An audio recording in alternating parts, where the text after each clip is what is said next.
BBA, BCA, BCom computer కోర్సులో 100% placement లభించే ఏకైక డిగ్రీ కాలేజ్ కూకట్పల్లిలోని i3 డిగ్రీ కాలేజ్ 8367215215.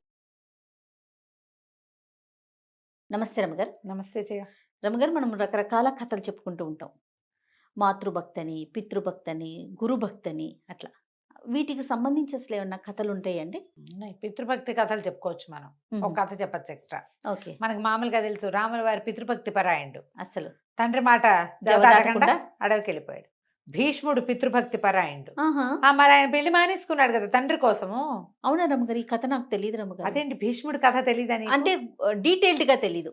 ఈసారి చెప్దాం. ఒక లైన్ వరకు అంతవరకే తెలుసు కానీ ఒక కథ రూపంలో చెప్పండి ఈసారి. చెప్తాం. భీష్ముడి సంగతి చెప్పాల్సిందే. అవును. అయితే అలాంటి భీష్ముడిలాగా రాజ్యాన్ని, నాకు రాజ్యం వద్దు అని వదిలిపెట్టుకునే వాళ్ళు మనకి మన ఈ కాలంలో కూడా ఉన్నారట. ఓకే. ఇది 14వ శతాబ్దంలో మేవాడ్ సంస్థానానికి లఘుసింహ అతని పేరు, లఘు మహారాజు, LAGHUL, రఘు కాదు లఘుసింహుడు అని ఒక రాజుగారు ఉండేవాడు. ఈ రాజుకి 2 కుమారులు ఉన్నాడు. చండసింహుడు, రఘునాథ సింహుడు, 2 కుమారులు. ఈ కుమారులు కలిగి కొంచెం ఆయన నడి వయసుకు వచ్చిన తర్వాత ఒకసారి ఏమైందట, ఆయనకి పిల్లలంటే చాలా ఇష్టం, అబ్బాయిలు చాలా బుద్ధిమంతులు వాళ్ళు. రఘునాథు చాలా కామ్గా కూడా ఉండేవాడు.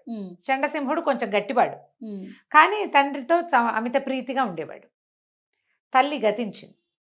అయితే వీళ్ళకి కొంత దూరంలో ఉన్నటువంటి మార్వాడ్ అనే ఒక ప్రాంతం నుంచి రాజుగారి రాజప్రతినిధి వచ్చి, వార్తాహరుడు లేదా ఇలా రాజప్రతినిధిలాగా ఒక ఆయన వచ్చాడు.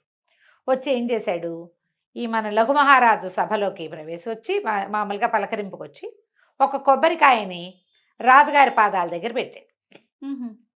ఆ రోజుల్లో పద్ధతి ఏంటంటే, ఈ మార్వాడు ఆ ప్రాంతాల్లో తమ పిల్లని ఎవరికైనా ఇవ్వదలుచుకుంటే వాళ్ళ పాదాల చెంత కొబ్బరికాయ పెట్టడం, నీకు కన్యాదానం చేస్తాము అని చెప్పటం అప్పటి పద్ధతి. మార్వాడు రాజు రణమల్లు, ఆ రణమల్లుకి హంసాదేవని అత్యద్భుత సౌందర్యవతి అని ఒక కూతురు. ఆ పిల్లని ఈయనకి ఇస్తామని కొబ్బరికాయ పెట్టారు. ఈయన పేరేంటి, మన లఘుసింహుడు, ఈ లఘు మహారాజు, ఆయన ఆశ్చర్యపోయాడు.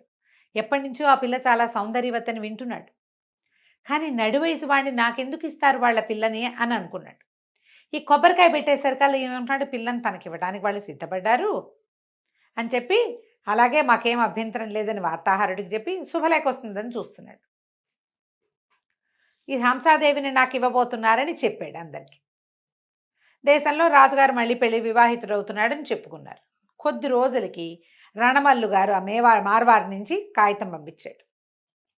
మేము హంసని ఇవ్వదలుచుకుంది చండసింహుడికి, నీ కాదు, మా వార్తాహరుడు చేసిన పొరపాటు వల్ల చండసింహుడి పాదాల దగ్గర పెట్టవలసిన కొబ్బరికాయ పెద్ద కుమారుడి దగ్గర, రాకుమారుడి దగ్గర పెట్టాల్సింది రాజుగారి దగ్గర పెట్టాడు.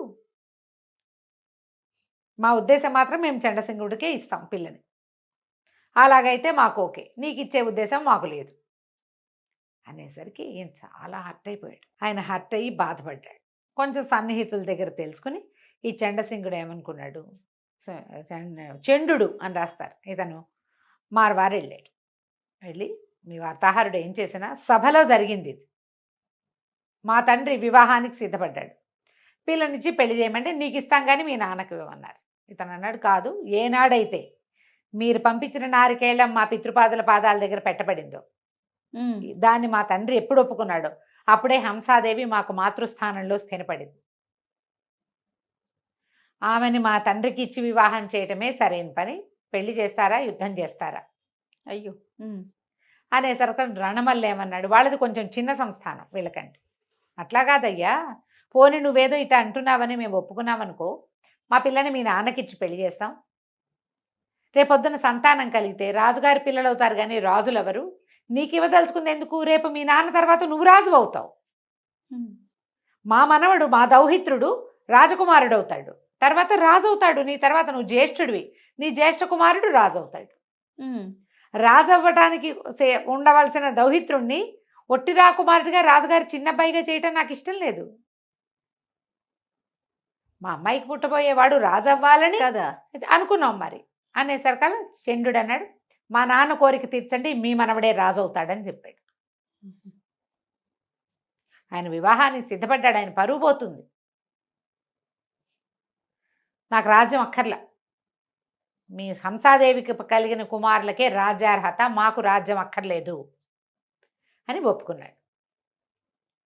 జనమంతా ఆశ్చర్యపోయారు. తండ్రి కూడా ఆశ్చర్యపోయి కాదన్నాడు, కానీ కుమారుడు ఒప్పుకోవాలి. నేను మాట ఇచ్చేశా, ఆవిడ నీకు వాగ్దత్త, నీ మాట మీద పెళ్లి చేసుకుంటానని ఒప్పుకున్నావు నువ్వు.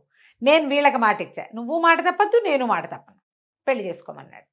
కొద్ది రోజుల్లోనే ఈ లఘు మహారాజుకి హంసాదేవికి వివాహం జరిగిపోయింది. ఆయన ఒక 45 ఏళ్ళవాడు, ఆవిడ ఒక 18-16 ఏళ్ళది. ఆ రోజుల్లో అలాగే చేసేవాళ్ళు. రాకుమారి వచ్చేసింది.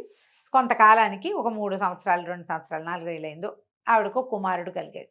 ముకుళుడు, ముకుళ సింహుడు అని పేరు పెట్టారు అతనికి. ముకుల్ అన్నమాట.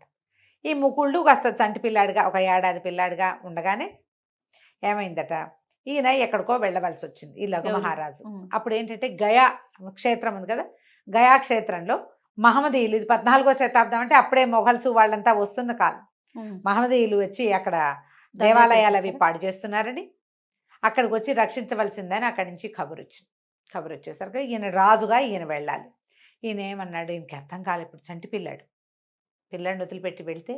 అందుకని చండుని పిలిచి అడిగాడు, నాయన ఇట్లా నేను యుద్ధానికి వెళ్ళాలి, వాళ్ళకి ప్రాతినిధ్యం వహిస్తానని, సహాయం చేస్తానని చెప్పారు. పైగా మన దేశ ప్రభావం తగ్గిపోతుంది, మన ధర్మం, మనం ఎక్కడైతే పూజ, గయా క్షేత్రం చాలా చిన్న క్షేత్రం కాదు కదా, బుద్ధగయ ఆ క్షేత్రం, దాన్ని చేయకూడదు, మన ధర్మం నిలబడి ఉన్న చోటది, అందుకని నేను అక్కడికి వెళ్తున్నాను, ముకుళుడి సంగతి ఏమిటి నాయన అన్నాడు. నాన్న నువ్వేం భయపడద్దు, ముకుళుడే రాజు, వాడిని కూర్చోబెట్టి నేను చేస్తా రాజ్యం, ముకుళుడి చేతిలో నుంచి సింహాసనం పక్కకి వెళ్ళనివ్వను అని మాటిచ్చాడు. ఓకే. ఈయన సంతోషంగా పెద్ద కొడుకు చేతిలో చిన్న కొడుకుని పెట్టి వెళ్ళిపోయాడు. 2 ఏళ్ళు యుద్ధం నడిచిందట, 18 నెలల పాటు. ఆయనేమో గతించాడు, అక్కడ మరణించాడన్న వార్త వచ్చింది. యుద్ధం గెలిచారు కానీ రాజుగారు మరణించాడు. రాజు లేకుండా ఎట్లా, ఈ ముకుళుడు 2 ఏళ్ళు నిండుతున్న పిల్లవాడిని సింహాసనం మీద కూర్చోబెట్టి, సింహాసనం పక్కన చిన్న పీఠం వేసుకుని చండు దాని మీద కూర్చుని రాజ్యాన్ని నడిపించడం మొదలుపెట్టాడు. ఇక ప్రజల్లో చండు మీద చాలా ప్రేమ వచ్చింది. ఇచ్చిన మాట నిలబెట్టుకున్నాడు కదా, ప్రజలు అసలు చండు పక్షమే అంత. ఆ స్థానంలో ఎక్కువ భాగం చండు స్నేహితులు వాళ్ళు ఉన్నారు. ఈ హంసాదేవికి మెల్లిగా భయం వచ్చేసింది. పిల్లాడే రాజైనప్పుడు సంతోషం వచ్చింది, కానీ క్రమంగా చండు ప్రాభవం పెరిగిపోతుంది.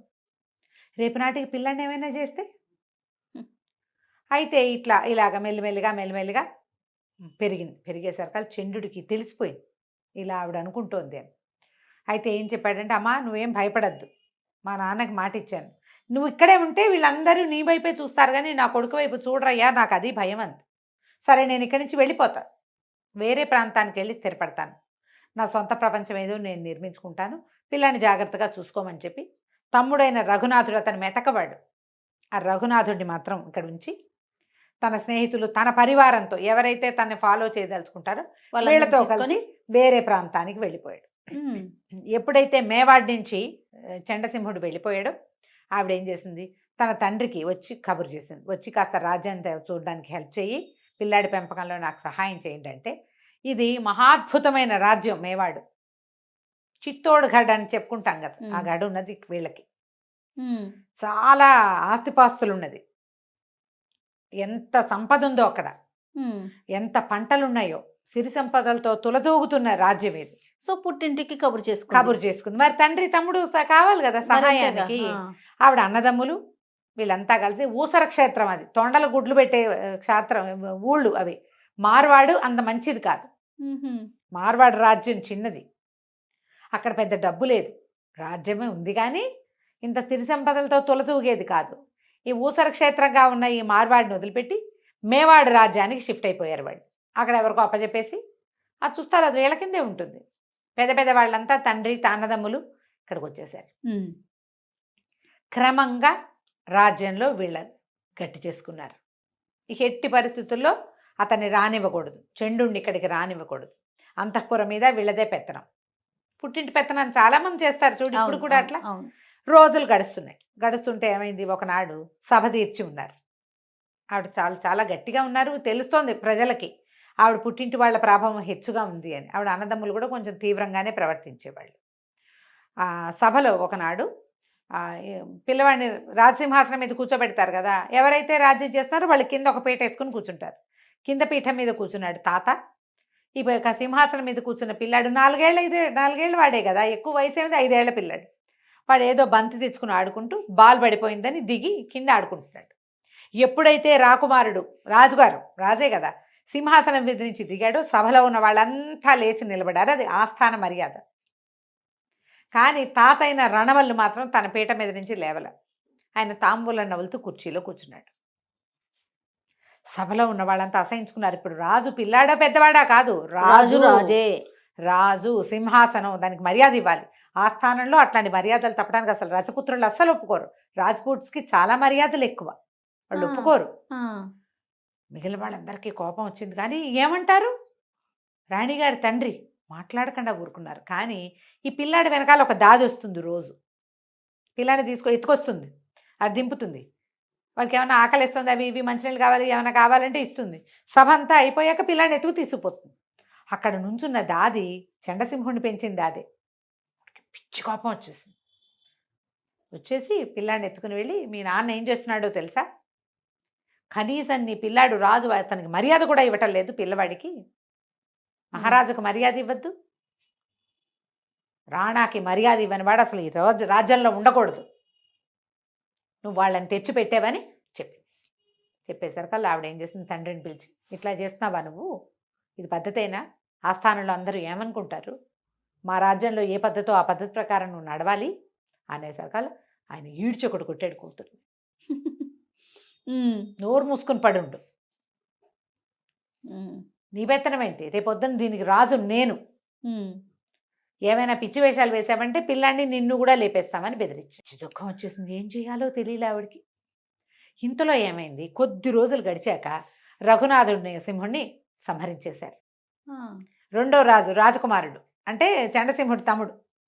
ఇప్పుడు ఆయనకి మందు పెట్టి మరణించేలాగా చేశారు. ఎప్పుడైతే ఆవిడ తను మరణించాడో ఇంకా తన వంతు తన పిల్లాడి వంతు ఈవిడికి తెలిసిపోయింది. ఇక చాలా దుఃఖపడి ఎలాగైనా చండు రావాలని, ఆవిడకి ముందు ఏమనిపించింది, ఇతను ఏం చేసేస్తాడో అనిపించింది. ఏం చేసినా ఆ రాజ్యానికి రాజు అతను, అది అసలైన వారసుడు. ఇప్పుడు వేరే వాడిని తెచ్చి తను కూర్చోబెట్టింది కాదు, అంతే. అక్కడ తనకి మర్యాద లేదు. కనీసం ఆ పిల్లాన్ని ఏమైనా చేస్తే ప్రజలు ఏమైనా అనుకుంటారని భయం ఉండేది చండుడికి. వీళ్ళకేం భయం, ఈ ప్రజలు వీళ్ళ వాళ్ళు కాదు, మీ జాతి కాదు, మా కులం వేరు, మీ కులం వేరు, అలాంటి ధోరణులు ఉండేవి. దాంతో ఈవిడ కబురు చేసేసరికి అంచెలంచెలుగా చండుడికి కబురు అందింది, తన తమ్ముడు మరణించాడని, యువరాజు అదే పసివాడైన రాజు ప్రాణాలు ప్రమాదంలో ఉన్నాయని, హంసాదేవి తీవ్ర దుఃఖంలో ఉందని కబురు వెళ్ళిపోయేసరికి చంద్రుడు ఏం చేశాడు, ఒక ప్లాన్ ప్రకారం చేశాడు. ముందు తన స్నేహితుల గుంపందని పంపించాడు. తను రాకుండా ఈ గుంపంతా వచ్చారు. మిగిలిన స్నేహితులు వచ్చేసరికి ఊళ్ళో వాళ్ళంతా ఎందుకు వచ్చారంటే, ఎన్నాళ్ళు ఉంటాం మన రాజ్యం వదిలిపెట్టి, చంద్రుడు రానన్నాడు వెనక్కి, ఇక తను వదిలిపెట్టి మేము వచ్చేసాం అని ఆ స్థానంలో కొలువుల్లో ఉన్న వాళ్ళు ఆ స్థానంలో చేరిపోయారు. వీళ్ళు మనుషులు గుంపుగా వెళ్ళారంటే, 10 మంది వెళ్ళారనుకో, 10 మందికి ఒక్కొక్కడికి 1800, 700 చొప్పున సైన్యం ఉంటారు. అందరు రాజ్పూట్సే కదా, ఎవరి గుంపు వాళ్ళకు ఉంటుంది. మొత్తం అన్ని సమూహాలు ఊళ్ళోకి చేరిపోయినాయి. మొదట అక్కడి నుంచి ఎప్పుడైతే వీళ్ళంతా వచ్చి కొలువుల్లో కుదురుకుని ఈ పిల్లాడిని పహరా కాసేస్తున్నారనమాట, పిల్లవాడికి ఏ ప్రమాదము రాకుండా.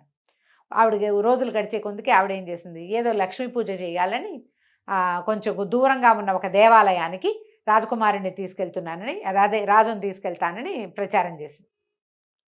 ఆవిడ ఏదో పూజలు పెట్టుకున్నాను అని చెప్పి ఈ 5-6 సంవత్సరాల వయసు ఉన్నటువంటి ఈ ముకుళ సింహుడిని కూడా తీసుకుని రాజుతో సహా వెళ్ళాలని చెప్పి వెళ్ళేసరికల్లా సరే వెళ్ళేటప్పుడు మరి రాజు వెళ్ళాలంటే కదిలి ఆయన ఒకడు వెళ్ళడు కదా, ఆయనతో పాటు ఎంత పరివారం, ఎంతమంది అంగరక్షకులు ఇదంతా వెళ్తారు, పెద్ద గుంపు పోయింది. ఆ గుంపు అంతా వెళ్ళేసరికి అక్కడి నుంచి చండసింహుడి గుంపు కూడా దానికి యాడ్ అయ్యింది. ఆ ఊళ్ళో నుంచి ఈ గుంపు ఆ గుంపు మొత్తం వచ్చేసినాయి. ఈ ప్రజలు ఇక్కడ ఉన్న రాజుగారి మావగారు ఏమనుకున్నారంటే, రాజకుమారుడి సైన్యం వెళ్ళింది, రాజకుమారుడి సైన్యమే వచ్చింది అనుకున్నారు. కానీ అందులో చండుడు చేరాడని తెలుసుకోలేదు. లోపలికి రావటం ఏమిటి, అంతకుముందు కొంతమంది సైన్యం ఇక్కడ ఉన్నారు కదా, మార్వాడి నుంచి వచ్చిన వాళ్ళందరినీ తొలగించేశారు 3 రోజుల్లో, తమ సైన్యమే. అక్కడి నుంచి వెంటనే యుద్ధభేరి మోగించి మార్వాడి సైన్యం మొత్తాన్ని తొలగించేశారు. రణమల్లుని కూడా సంహరించారు. ఎప్పుడైతే రణమల్లుని సంహరించారో అంటే రాజుగారి తాతని మాతామహుడిని సంహరించారో జోడా అని ఒక కుమారుడు ఉన్నాడు. జోడా సింహుడు అతని పేరు రణమల్లుకి. అతను కాస్త పారిపోయాడు. సింహుడు కాదు, జోడామల్లు, రణమల్లు కుమారుడు జోడామల్లు కొంతమంది స్నేహితులతో కలిసి మార్వాడి పారిపోయాడు. ఇందులో అంతర్గత యుద్ధాలు అనుకో ఒక చిన్న సమూహం సరిపోతుంది. ఇప్పుడు మార్వాడి మీదకి వెళ్ళాలంటే పెద్ద సమూహం కావాలి కదా. కానీ చంద్రుడు తన స్నేహితులతో కలిసి మార్వాడి మీద దండెత్తాడు. దండెత్తి అక్కడికి వెళ్ళిపోయిన జోడామల్లుని సంహరించి అతని స్నేహితులందరినీ చేసి మార్వాడిని కూడా మేవాడిలో కలిపేశాడు. మాతామహుల రాజ్యానికి తండ్రి రాజ్యానికి కూడా ముకులుడే రాజుగా ఉన్నాడు. ఇతను లేడు. చంద్రుడు రాజు అవల. తన ఇచ్చిన మాట ప్రకారము చంద్రుడు రాజు కాలేదు. చంద్రుడి కుమారులు కూడా అతని మనవలు సహాయం చేసినట్టుగా చెప్పరు. కొంచెం చంద్రుడి కుమారులు కూడా తమ కంటే కొంచెం మాత్రమే పెద్దవాడైన తమ బాబాయిని రాజుగా ఒప్పుకొని ఎంతో కాలం రాజ్యం చేశారట. ఇదేంటంటే పురాతన గాథల్లో మనం వింటాం పితృభక్తి ఇట్లా. తర్వాత కాలంలో ఈ 14వ శతాబ్దం 18వ శతాబ్దాల్లో వినలేం కదా. ఇది ఒక ప్రత్యేకమైన గాథ, ఈ పితృభక్తి గాథ. బాగుంది రమ్మ గారు. నమస్తే. నమస్తే జయ.